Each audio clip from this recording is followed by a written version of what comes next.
All right, so off to the left, we can kind of look at this data first here. So off to the left is, we've got 38 observations. And the author is showing, remember what we did in the elasticity chapter? Look at that data. As you plot these points, the raw data, they look like that, right? So that is, each one of these data points has that look to it. And so that is not appropriate to use linear regression for it, which would be this red line.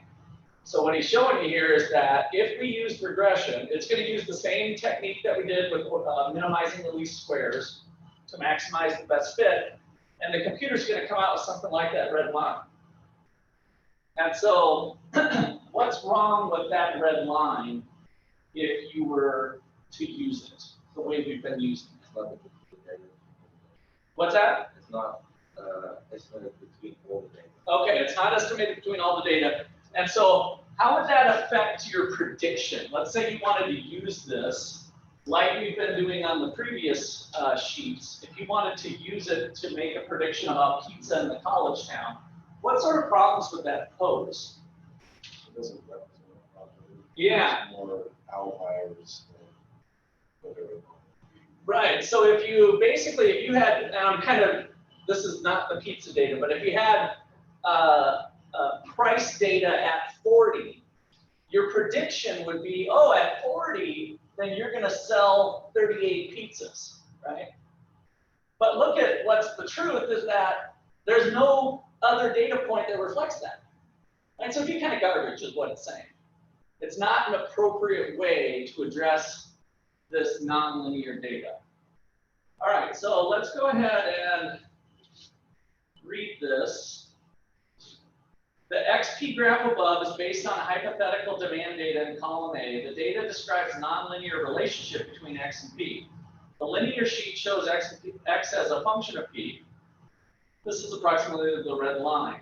And so he's got the intercept and the slope. Again, the computer's stupid, right? The computer is going to generate, if you run a regression on it, it's going to do its thing. It's just a calculator. It's just an app. And so it would spit out that red line. The linear model underestimates the demand for P is low or high and overestimates P in the mid-range. One possible solution is to fit the data with a quadratic function. X equals A plus B plus C P squared. So this quadratic gets the curviness into functions, right? So this is how we enter curviness. So there's your slope-intercept form of a line, but now this will allow a little curviness to it, essentially. So that would be one possible solution. The results shown on the quadratic sheet gives us 104, 2.7, and 0.02 is superior to the linear model, but has an important problem. Demand is upward sloping if P is large. And another alternative is to estimate the constant elasticity. So, see, I was trying to think if he, okay, yeah, he doesn't show that comment, I don't think, in the graph or anything, but what does he say? What, somebody tell me, you guys interpret what he said here. Demand is upward sloping if P is large. It has an important problem. So again, we shove that into the computer with the P squared, and it gives us this functional form, which does fit the data better than the line, is what he's saying. But the problem, demand is upward sloping if P is large. Why? Look at that demand equation. It's because of the square. So if we start to get P equal to 100, 100 is 270 here, but 100 squared is 10,000 or whatever, and then if times 0.02, it would cause the demand curve to go upwards. So the price goes up, quantity goes up. So in other words, it might work locally for some range of numbers, but it doesn't work across the board. So that doesn't make it an ideal way. But he's just trying to show you that there are other mathematical techniques that might give you a better fit. And you might have a higher R squared or something if you tried some of those other estimations. All right, questions or comments there? So another alternative is to estimate the constant elasticity of demand. So as described in chapter 4, this function takes on this x equals a with p raised to the b power. So what is a and b? What do we call a and b? What's our generic name for a and b? No, not in general. More general than that. Which one's the variable, the p or the a or the b? The p is the variable. The coefficient, that's the word I was looking for.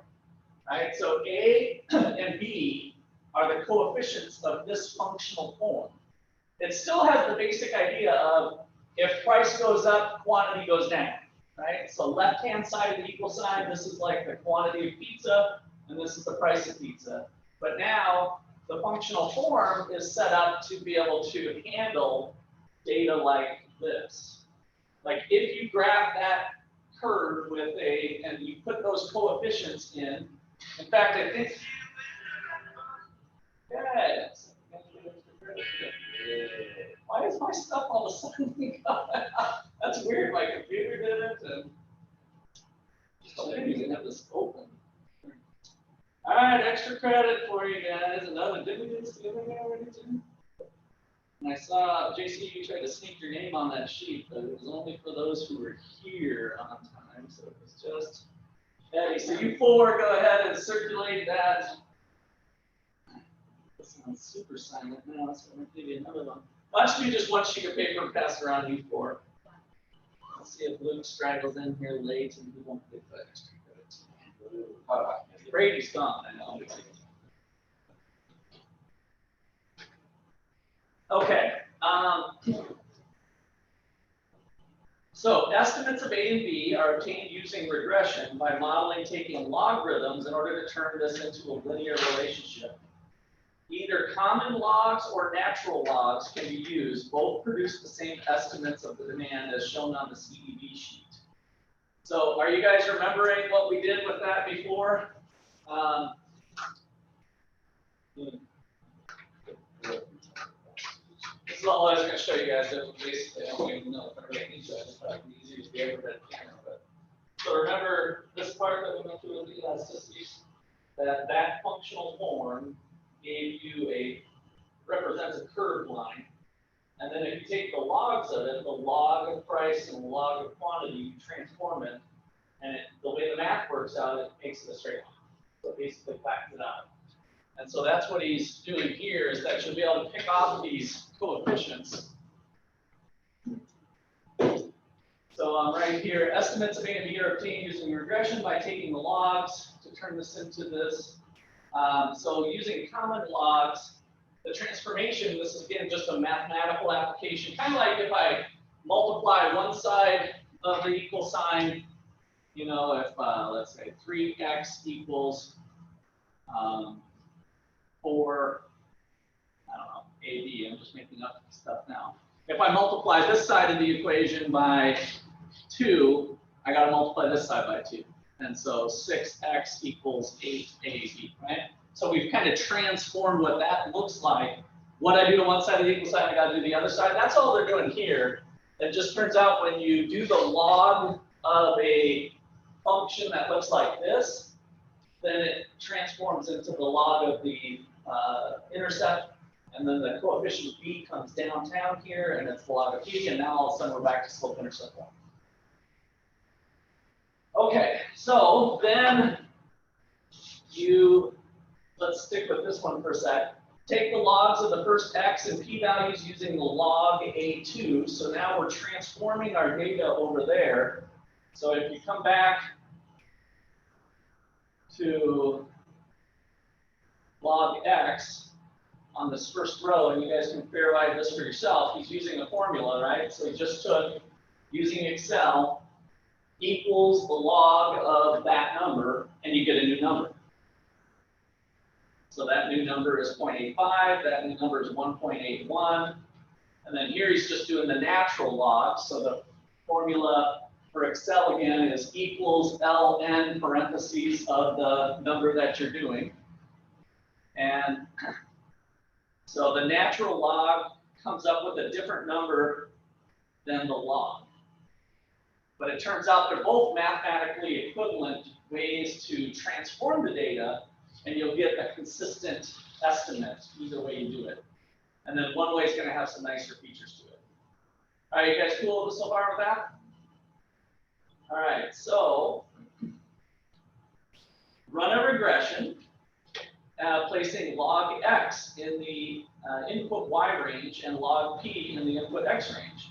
Obtain the coefficient from the regression, and we get this. So why don't you guys go ahead and run a regression on that. And just take your data with the logs now. Let's do log x together. So you guys do log x and run a regression. So now look at your coefficients in your results, and the author has their answers. Are they matching up for you? We've got them right here. This one, so this last tab, CED, is what we're doing, constant elasticity of demand. And so the log one, if that's the one you did you get it matched up? There you go, you did it. And did you check the box to get the plot, the line fit plot? It's kind of nice to do that because you see visually what's going on, right? So the cluster of the logs were more estimating a line. And then here's the residual plot. Remember what that is? That some estimates are above the line, some estimates are below the line. And so this is kind of a nice way to see if there's any issues that the line is actually doing a pretty good job of estimating the fit. And then you can blow these up too.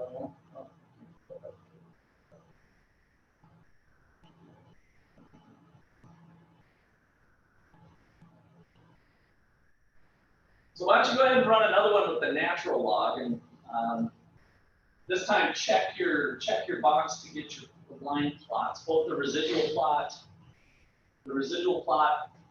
and the natural log plot. And then if you want to go ahead and run the quadratic, this is kind of cool too. So the quadratic, the red line is estimating that. So go ahead and run that one too on your quadratic function. That's where you're using, remember, the p-square.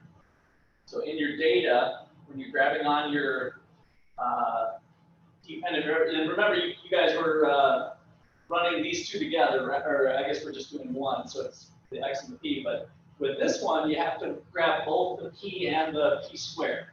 So you're treating those as two different variables, the p and the p-square. The linear one, this one? Yeah, that would be running it just as like we did before. So you're just doing x and p. So yeah, go ahead and run that one too. Oh, over here? Yeah, run one that's, you'll generate different output, but you just put them together so you can compare them. Natural log and one with the log. Yeah, run them both. Now we can just the basic one x and p. Yeah, and then you can do the basic one x and p. Just trying to get you comfortable running these things. And except for the p-square, we have to grab the p and p-square, right? yes. For the line. Yes. It says that it has to be one, a single row of one. Not for the y. The y is still the x. So in your data, this is your y variable, even though it's called x. Remember, because it's x equals a plus p. So the functional form. That for the quadratic one now? Yeah, the functional form is still this, Eddie. So the left-hand side variable is an x, but this is econ. That's the x rates. It's not the x-axis. That's the dependent variable. So that's the y in Excel. Because Excel, instead of calling it vertical axis and horizontal axis or something, it just calls it the y-axis or the y variable.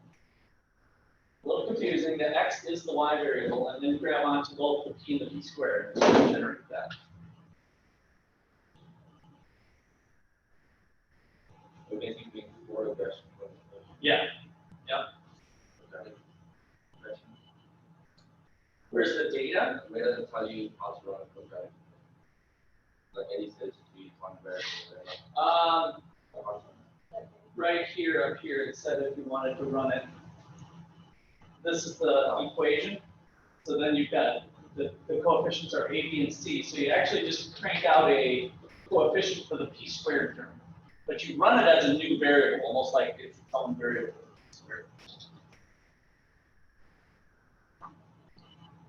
So the cool thing that comes out of this is, as described in chapter 4, this is your formula where A is a scalar. It kind of is almost like a shift parameter is what we mean by scalar.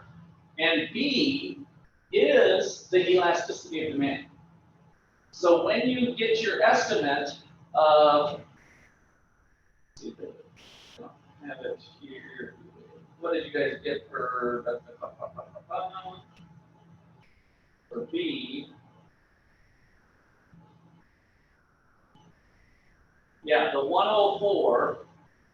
This is what you guys got, the 104 for log P, and this one. Whether you use natural log or whether you use this, that's your coefficient. You guys got that? That is your elasticity. So when we talk about the elasticity of demand, just because of the way we did the functional forms, what is the formula for the elasticity of demand, the generic one from principles class? What over what? Quantity over quantity. Okay, good. A little bit more information though. Percentage change in quantity over the percentage change in price. So the elasticity of demand equals negative 0.04. If it's 0.04 not, let's just call it 0.045. And then, so now you ran your data and you got this, and now you've got something to report to your boss. What is the interpretation of this elasticity of 105? Well, interpret. So this is what you need to do for your final paper too, potentially, if you have something like this. A 1.05% decrease in start with the other one first. What can we do with any number? Put it over 1. So a 1% increase in price leads to a 1.05 decrease. Good. A 1.05% decrease. There's always percent, right? No, it is always percent when you look at the raw elasticity. You can, the whole percentage business comes in if you were calculating it from back to principles days where rise over run and it's change in quantity. I'm going to put it as the way we're doing it here, change where quantity is actually measured here. Change in quantity, change in price, blah, blah, blah, and you crank that all out. So, but now the elasticity is given to us as a coefficient. And so now you just start with the interpretation just like we did. A 1% increase in price leads to a 1.5% decrease in quantity. Okay, anything else there? The 1% is just from here, the little trick of the trade. So the elasticity is 1.05, right? 1.049, just raise that, right? Good with that? What can we do with any number? Yeah, we can put it over 1 to express any number as a fraction. And the only reason we're doing that is because this is a fraction, our formula that we have memorized. And so now the 1 goes with the percentage change in price. A 1% increase in price leads to a 1.05 decrease with the negative sign in quantity. Okay, anything else? Great. Okay, so let's go on to the next Excel app. Multi-collinearity. There's a word you probably never heard of before. Multi-collinearity.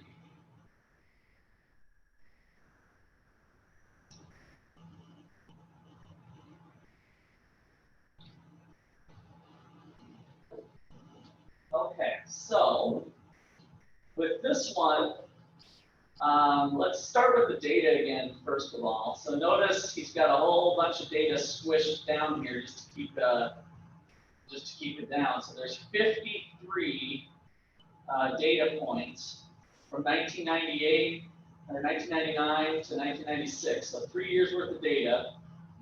It is weekly data over the time periods. 13th week, 13th 4-week period. It's every 4 weeks that he's doing it to collect the data.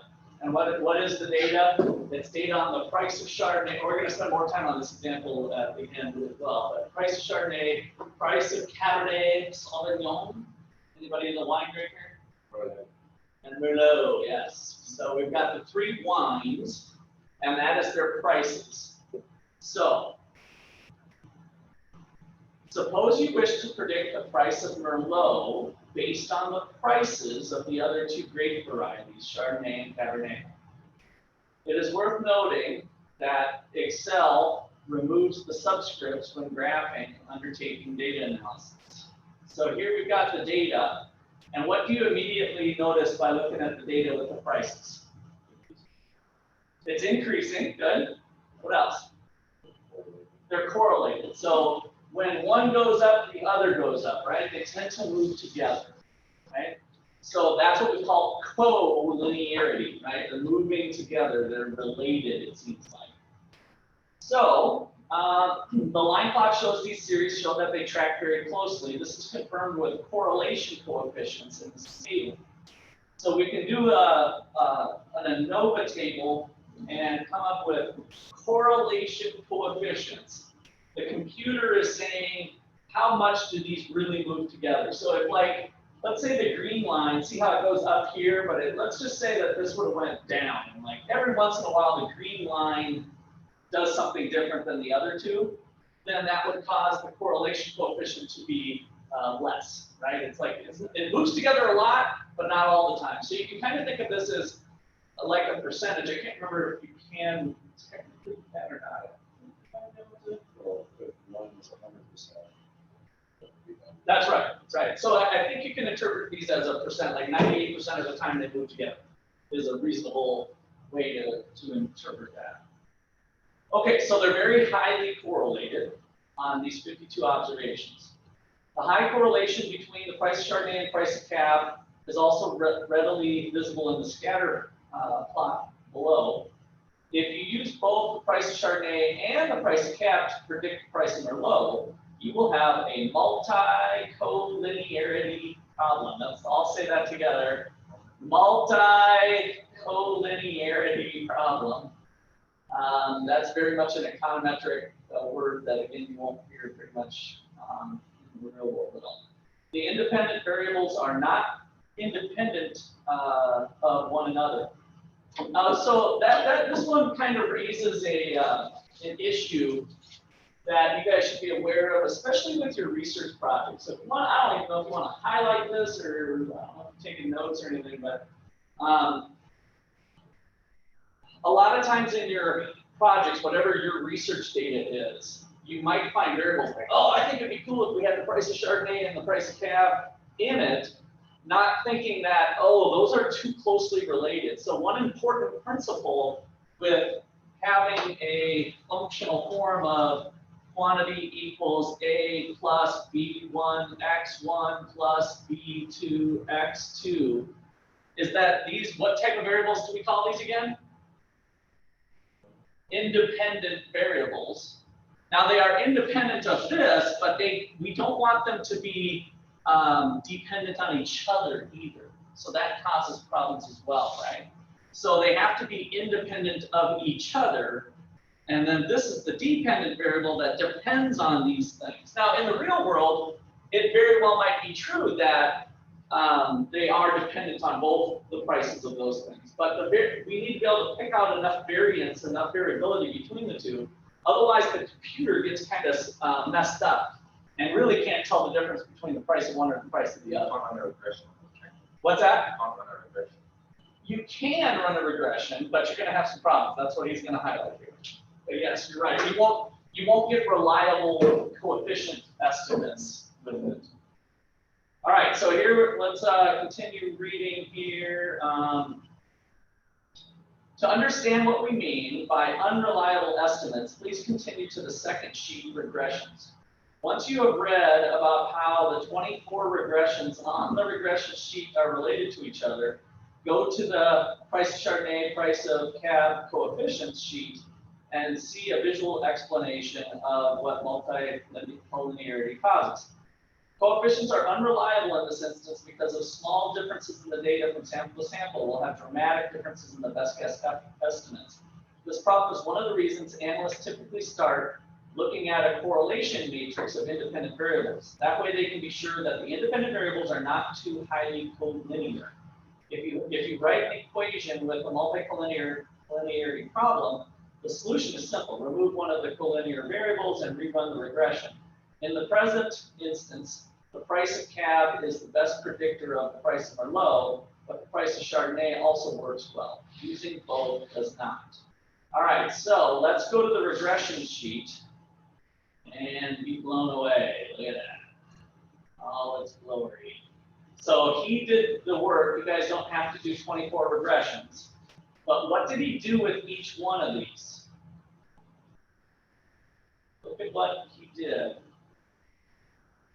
How are they different from each other? Just by looking at the output. Some are single, regression. Yep, some are single, some are multi, right?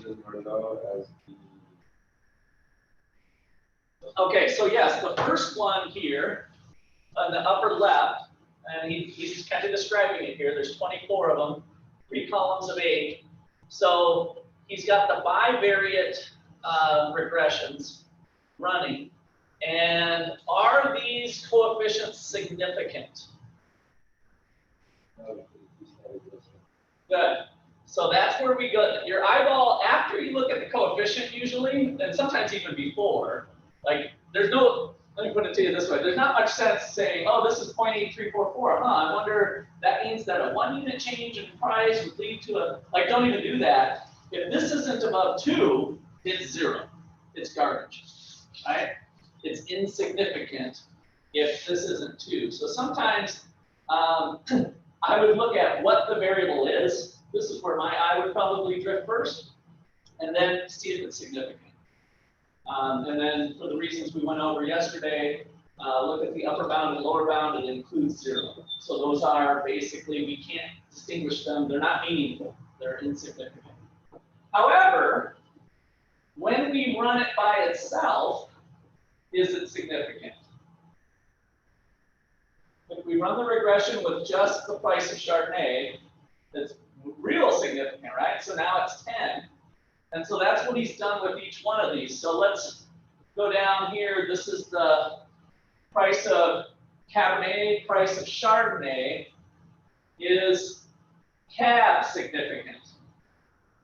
Is cab significant? Yes. So the T-stat is 9.2. All right, so we've got those. And then if we scroll down, he's got other ones with different variations running basically each possible. So if we go back up to the pink comments here, there are 24 regressions. Those starting in A are the column A, basically, is the bivariate, where we've got price of Merlot, price of Chardonnay, price of Cab, price of Merlot, price of Chardonnay, price of Merlot, price of Cab. And a new row of regression starts every 20 rows. The only difference from row to row is the number of observations included in the regression. Each regression starts 1996. The first set has 15 observations. Subsequent rows have 5 more, stopping at 50. So as we scroll down, what did he change? Where do we find the number of observations? Where does that data contain? What's that? Yeah, you can see the degrees of freedom, but it actually shows the actual number of observations is shown there. It's kind of a where's Waldo here, summary output. So there's our R squared that we talked about. So 88% of the variation in the dependent variable is explained by the independent variables. So we have a pretty high R square. 15 observations, and then as JC was pointing out, the degrees of freedom depends on the number of variables that you have. All right, so then as we go down the row, observations climb to 20. So he added, all he did is he grabbed onto 5 more observations. And what's happening to the coefficients? And then let's grab one more. Yes. See if you can see the pattern. What's going on? They're decreasing. What else with Chardonnay?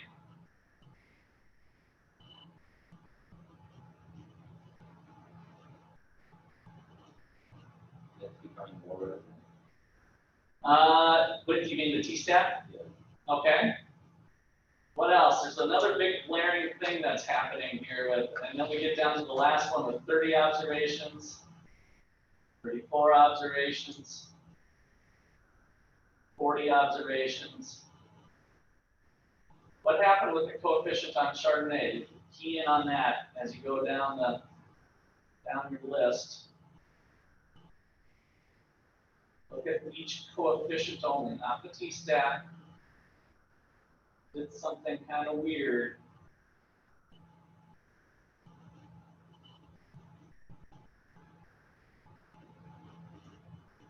Catch it? Yeah, they're negative. Is that a big deal? To switch from a positive to a negative? Yeah, it's a big deal, right? So are Chardonnay and Cab expected to be substitutes or complements? Substitutes, perhaps, right? Or whatever. So, but just my point is that the sign does matter. And here, all we're doing is we're adding on observations, and the sign is flipping on us. That's because of the multicollinearity. So what the author's trying to show you is that your results are going to be messed up. We have unreliable coefficient estimates if you include both.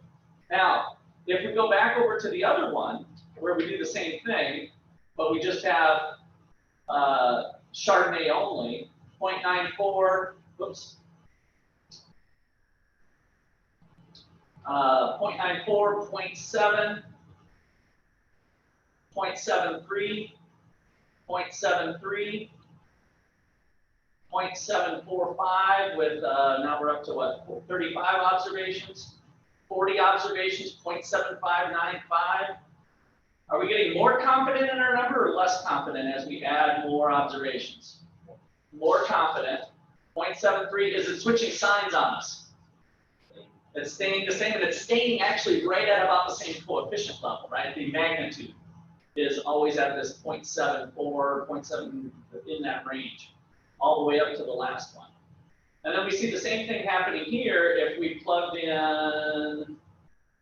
our Cabernet, 0.76, 0.67. Remember, we only had 15 observations in that first one, and now we have 20.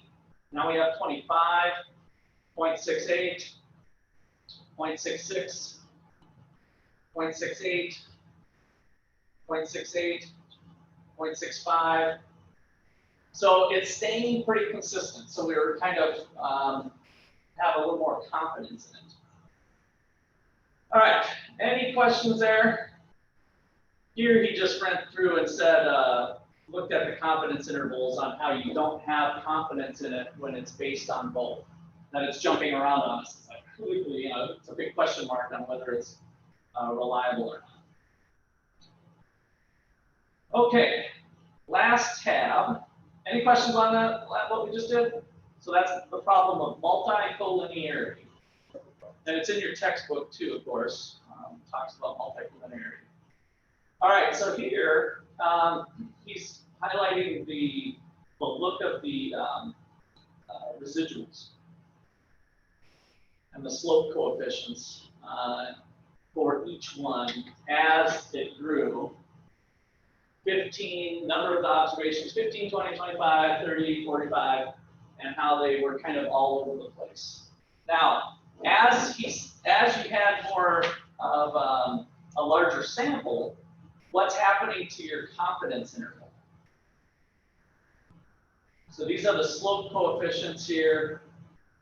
Slope coefficients B and C, and a 95% confidence interval. So this is kind of like JC looking at his charts on stocks here, right? So we've got the high and the low, the upper bound and the lower bound, like we were looking at the other day. And so what's happening to our confidence interval as we get more? It's decreasing. Is that good or bad? Good, right? So we're more and more confident that our estimate is in a tighter range, and so we're making a better prediction. Okay, so let's go ahead and read this part here. The top two panels provide, to the left, provide an accounting of what happened to the slope coefficients as new information was added to each of the types of models, the bivariate and the univariate.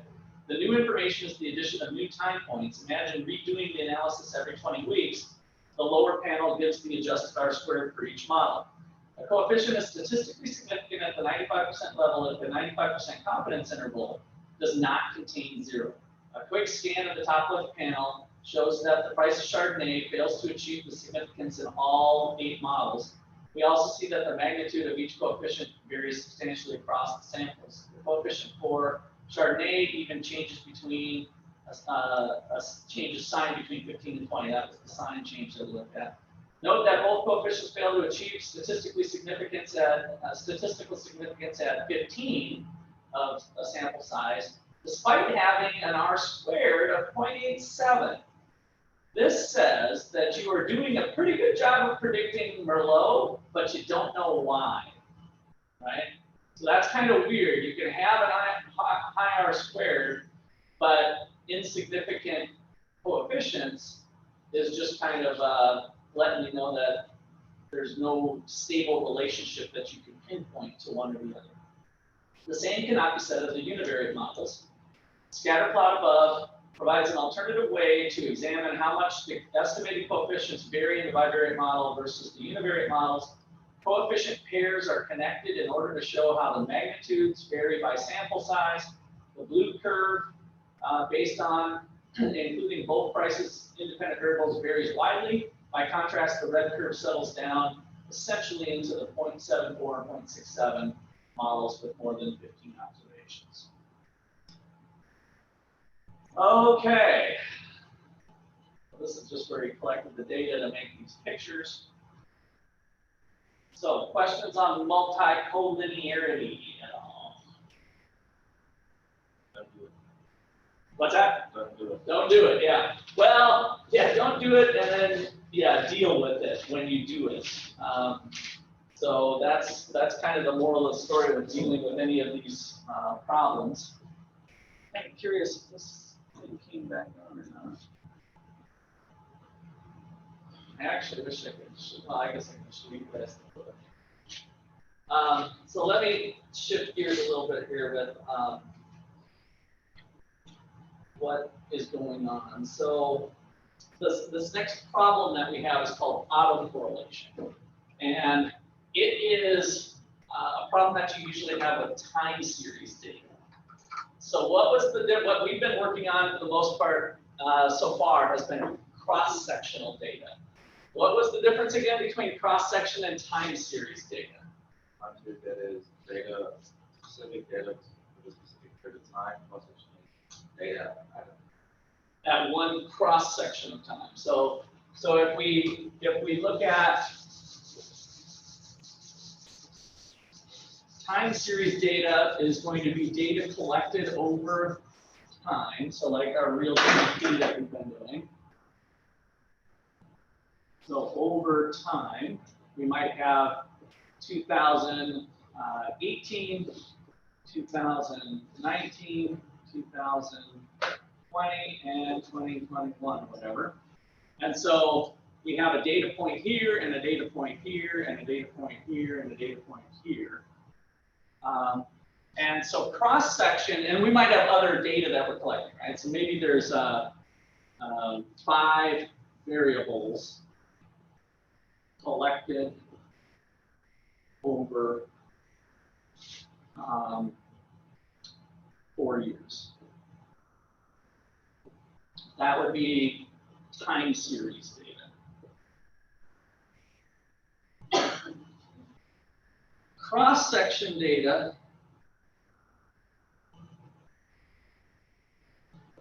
would be all data collected in 2019. So we're going to use 2019 as the observation year and take a cross section of the data. You could do another analysis next year on pizza and college towns or whatever and try it for 2020. But each run of your regression is within that time frame. So we're taking a cross section of the time. All right, so autocorrelation mostly deals with time series data. And the problem that it's addressing is that normally when some variables are up, other variables are up. And when some variables are down, other variables are down. And it could be opposite as well if they are like counter-cyclical. When one's down, the other one tends to be up, but when the other one's down, the other one tends to be up. And so they're kind of moving in a rhythmic pattern that can cause problems for the residuals. So, gosh, I really wish I had I don't know if you guys have your books with you or not, or if you've done them digitally, but let me just show you this picture kind of helps, and then we'll look at what the author did there.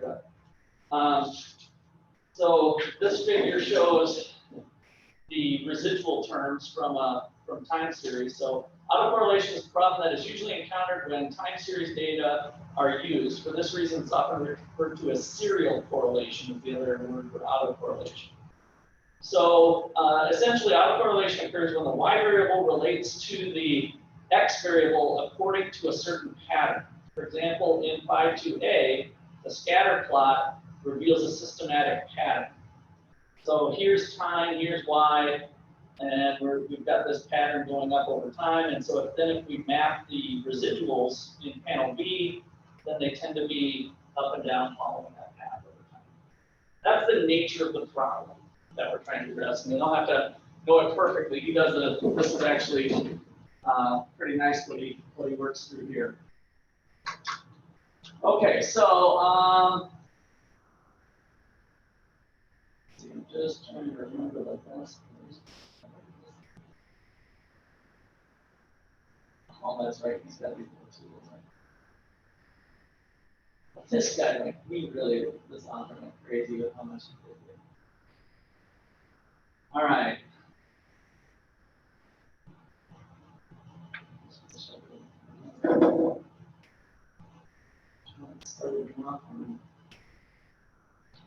Okay, the Durbin-Watson statistic is something that you can create.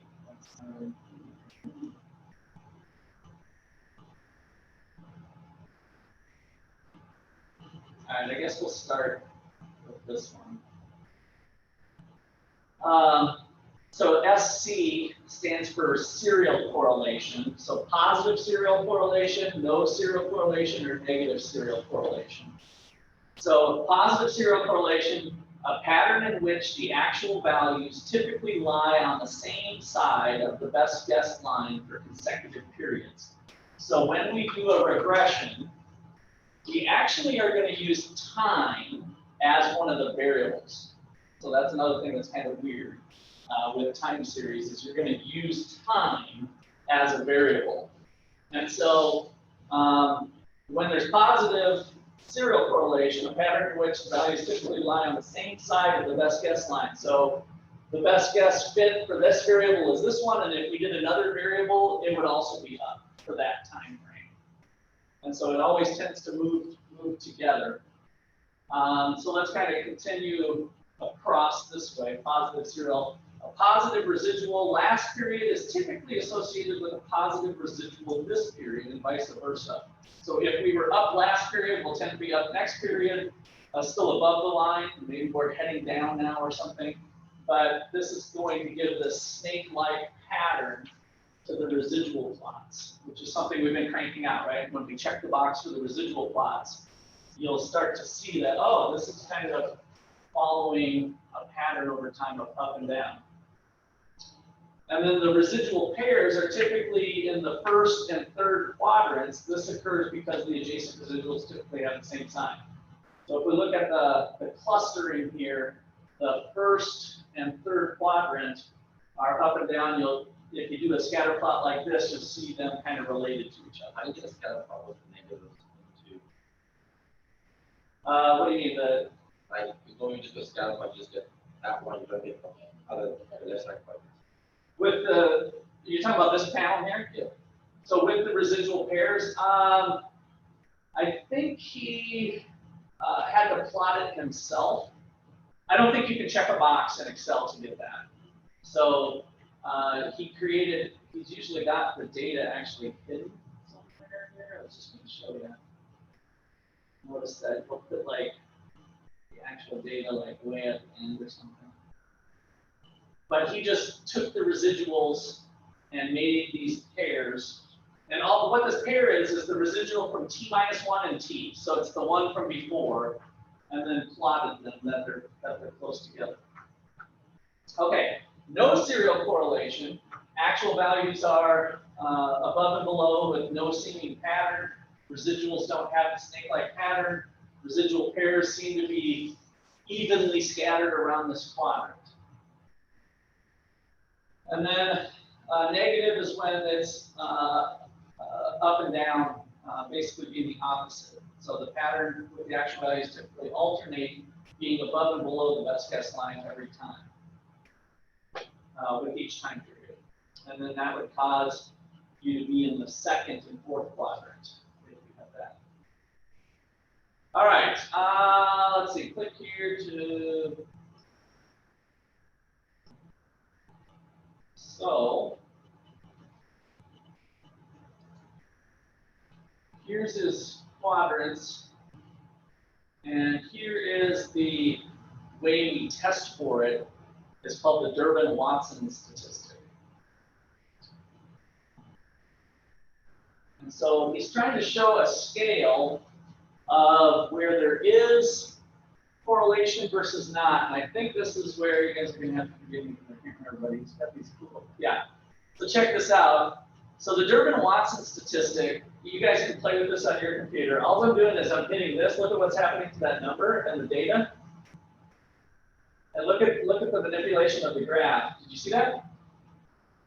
I'm bringing it to more and more positive serial correlation. I'm sliding that scale, and I think you can grab onto the scale and move it to there, and watch how this stuff changes. Did you see the screen change? This is where this guy, I don't know how he did this graph.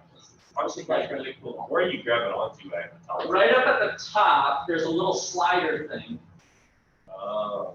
And grab onto that and just drag it around. Like you can drag it to the other side and make a lot of negative serial correlation, and then watch the data transform on those three panels.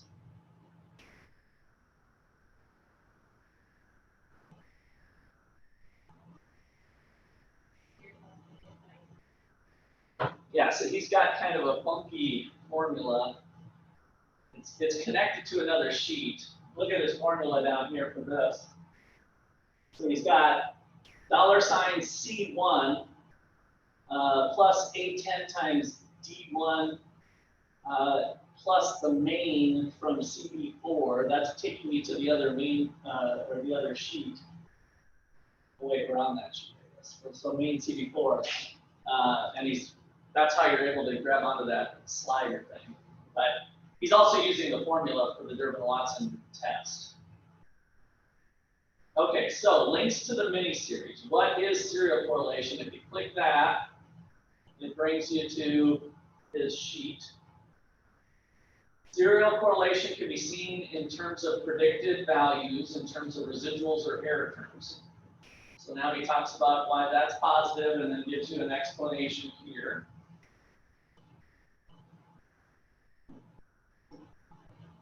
And this is part of what we just read. For example, and let's just go to this example right in the middle of this. For example, if you are analyzing daily data, then the 7th order serial correlation might well be more important than 1st order serial correlation. Put in practical terms, predicting Saturday sales may well depend more on what happened last Saturday than what happened yesterday.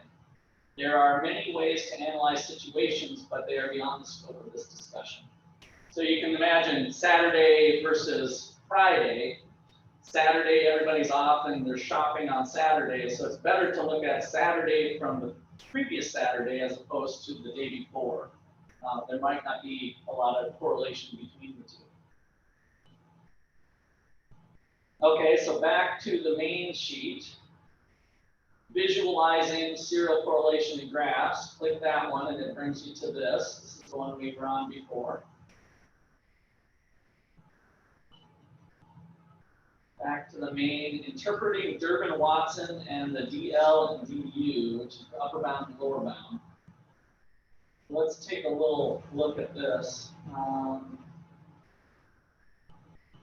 Part of this got cut off at the top. I don't know if it got cut off for you or not. But okay. So the Durbin-Watson statistic, DW, is used to test for serial correlation. Durbin-Watson is not calculated as part of Excel's regression output, and therefore must be calculated from other parts of Excel's regression output. To see that calculation, click at the right. The discussion examines how to interpret the Durbin-Watson statistic. So click here for calculating Durbin-Watson in Excel. And there is the ugly formula.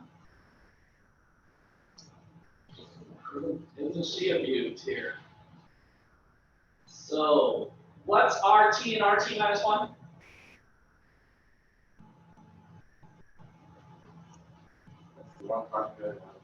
Yeah, it's the one-time period, so it's over time, and it's the residual. So it was the difference between the predicted value. So the Durbin-Watson statistic, this number is, if we kind of try to break this down, looking at the difference between the time periods over the overall variation, the sum of the squares. And so for our Excel output, we have these pieces.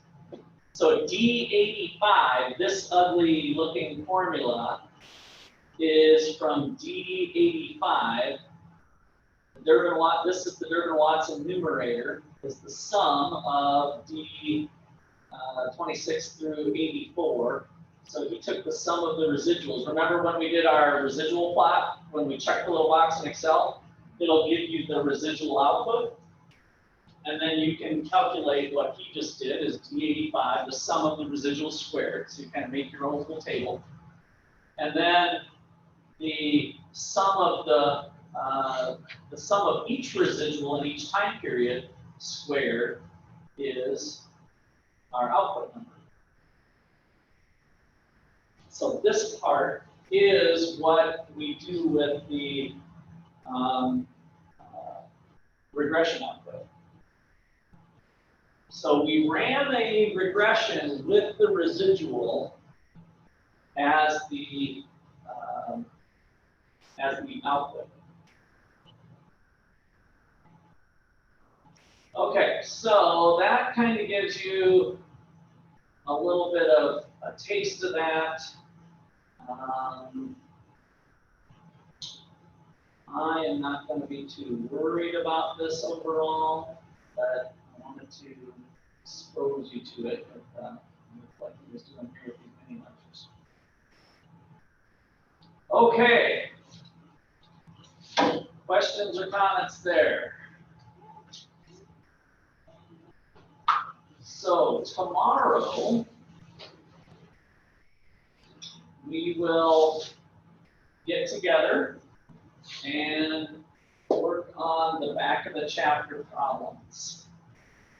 So back of the chapter problems, and then those are going to end up being due. So whoever makes it tomorrow, I hope you all do, because it's a hell of a lot easier to work on them together than it is apart.